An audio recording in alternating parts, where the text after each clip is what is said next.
famelan-keloka sy fanamafisana fitiavana. Famelan-keloka sy fanamafisana fitiavana. Manasanao manaraka izany loahevitra mafonja izany.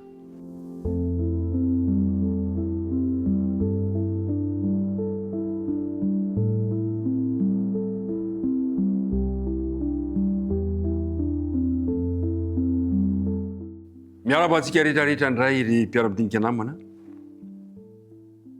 Tafahoana indray isika amin'izao fandaharana izao. Miaraba antsika izay efa zatra miaraka. Miaraba ihany koa nefa ireo izay sambany vao manaraka izao fandaharana izao. Faly izay mandray anao ka nahakaiky na lavitra indrindra dia tononona aminao hatrany ny fiadanany Tompo. Ary koa samy atoky isika samy hina fa ny fanahin'Andriamanitra dia mampiray antsika tsirairay avy. Dia ry araka hivavaka isika ny fanombohana izao fandaharana izao. Andriamanitra ray io apetraka eo ambany fitarianao izao dinika ifanaovana izao, izay isaorana ianao satria tombontsoa lehibe izay omenao anay izany.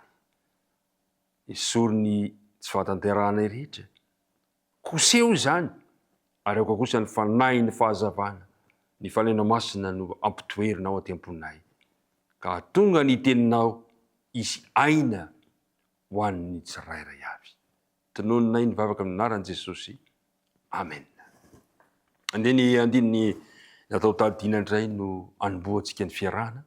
Korintianina faharotoko faharokany andininy faefatra izay manao hoe: fa tamin'ny haben'ny fahoriana sy ny alahelo ny foko no nanoratako taminareo tamin'ny ranomasobe.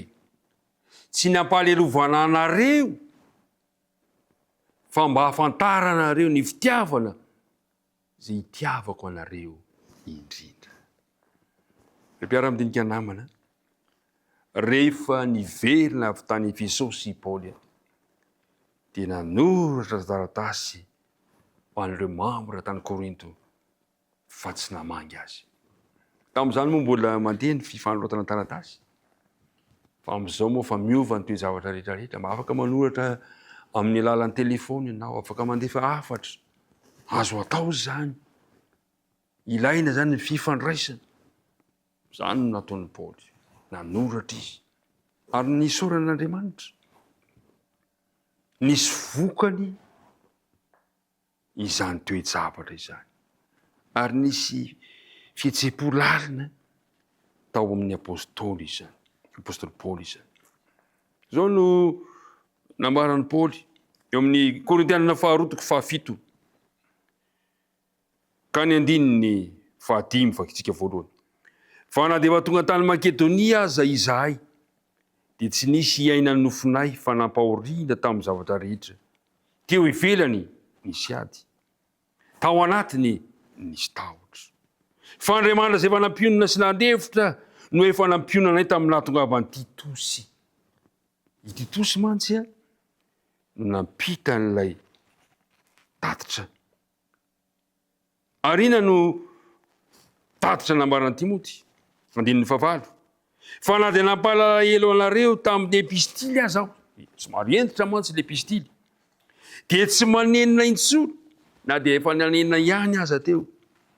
Fa fantatro fa efa nampalahelo anareo izany epistily izany kanefa vetivety ihany.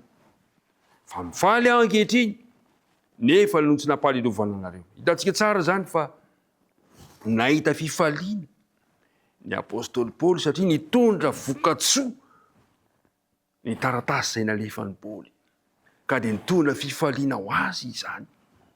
Nandevan-tatitra mantsy Titosy hoe tena nisy fiovana, nampiova zavatra be dia be ny taratasy nalefanao Paoly. Fa reo izay olona nanohatra anao sasany tany Korinto tany aloha, zao kosa izy ireo dia manaiky anao eo amin'ny fiangonana. Reo mpiara-midinika namana, zava-dehibe ny fanohana antsika, ny mpitarika antsika. Zava-dehibe ny manohana azy ireo. Manomboka amin'ny andininy farakemeny folo, ity moa zany dia milaza fa ny amin'ny fitsipika fifeheza amin'ny fiangonana no tena hevi-dehibe resahana izy ity amin'ny dininy farakebiny folo. Fa indro izany nampalelovana anareo, nampalelovana araka n'Andriamanitra izany indrindra, dia nahatonga fahazotoana manao ahoana teo aminareo? Eny fialantsiny manao ahoana?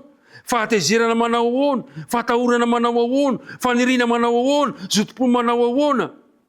Famalina ny ratsy manao ahoana? Amin'izany rehetra izany dia mampiseho ny fahadiovanareo ny amin'izay raharaha izany ianareo. Mpiara midinika namana, zava-dehibe no nambaran'i Paoly amin'izany toe-javatra izany amin'ny dininy faharoa ambin'ny folo. Koa na dia manoratra taminareo azaho dia tsy no nanao izay tsy marina, nanao izay niaritra izay tsy marina, fa mba aseho aminareo ny fanatrehan'Andriamanitra ny fahazotoanareo anaky anay. Andininy fahatelo ambin'ny folo. Ary noho izany dia nampiononana izahay, ary tamin'ny nampiononana anay dia vao maika nifaly izahay noho ny fifalian'i Titosy, fa ianareo rehetra no mamelombelona ny fanahy. Ry mpiara midinika namana, ty andininy ity dia ny hevi-dehibe izay tiany resahana dia miresaka ny fifehezana eo anivon'ny fiangonana. Betsaka manko no miady hevitra amin'ity toe-javatra ity fa hoe ilay lehilahy voalaza fa tadiditsika tsara be ny zavatra nitranga tao Korinto fa hoe ilay lehilahy voalaza fa nanambady ny vadiny ray ao Korintiana voalohany no io mpandika lalàna io.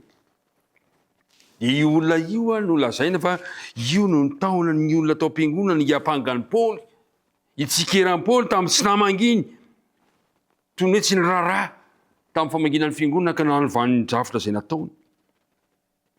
Na toy inona mety ho hevitra ao anatin'izany toe-javatra izany dia izao.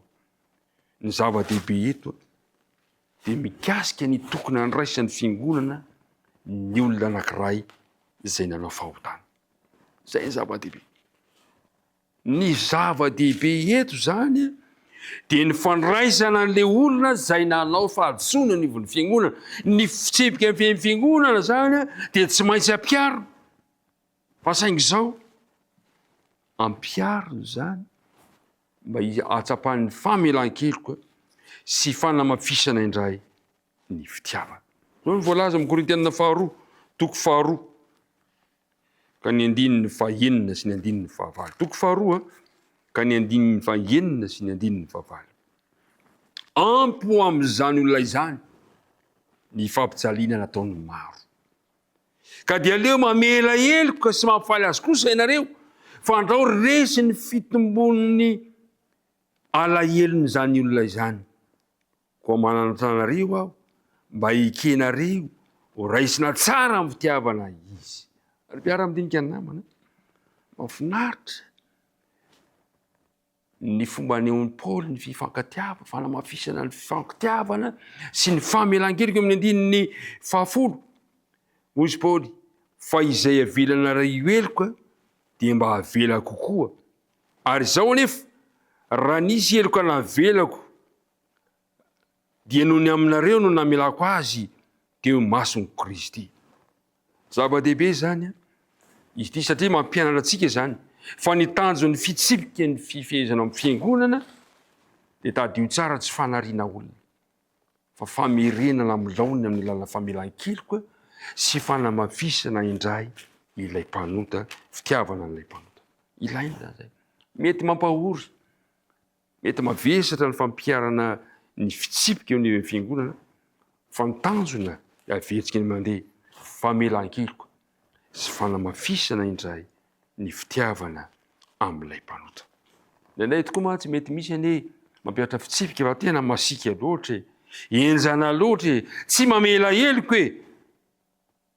Misy indray ny sasany to mandeha mifanahy kanefa dia tsy maintsy ampiarina ihany ny fitsipika eo anivony izay fahotana mibaribary eo anivon'ny fiangonana. Noho izany afaka nananatra ny fiangonana ny Paoly mba hanamafindray ny fitiavana ilay mpandika lalàna satria tiany ny fiangonana. Ry mpiara midinika namana, ny andinika ny fanaovantsika androany dia mitarika antsika fa ilaintsika ny manamafy ny famelan-keloka ary manamafy ny fitiavana. Indrindra ho an'ireo izay verina fa nanao ota mibaribary eo amin'ny fiangonana.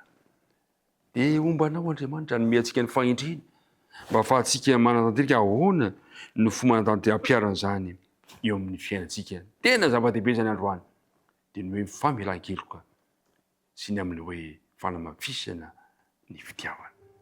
Ary tadio ihany koa fa ny fampiarana fitsipika dia tsy hoe fanariana olona akory fa famerenana indray amin'ny laoniny mba hiverenany eo amin'ny fiainana ara-dalàna miaraka amin'ny Kristy. Ombanao anie Andriamanitra ndeha ary hiaraka hivavaka isika.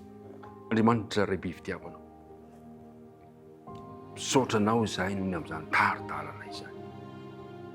Ampio izahay mba hahay hamela heloka, ary ampio izahay mba hanamafy ny fitiavana indrindra ho an'ireo izay mety niara ny fitsipika teo anivon'ny fiangonana, tsy hankahala azy ireny, tsy hanilika azy ireny, fa hity azy tahaka ny tiavanao anay na dia mpanota aza izahay. Dia mitahy anay amin'ity tontolo andro ity, tonoina mivavaka amin'ny anaran'i Jesosy. Amen.